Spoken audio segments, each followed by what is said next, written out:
Labdien, ģenerālsekretār kungs, paldies par jūsu brīnišķīgo stāstījumu. Secretary General, Grūti tam ir nepiekrist.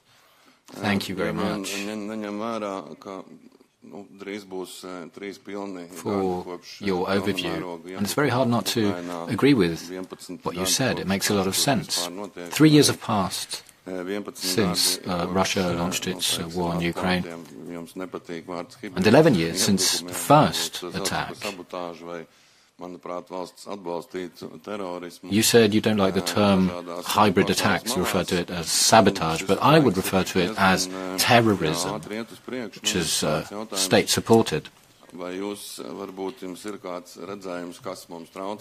My question is the following. What's your vision? What are the obstacles to our development, to our progress, and what solutions do we have when it comes to combating sabotage or state-supported terrorism?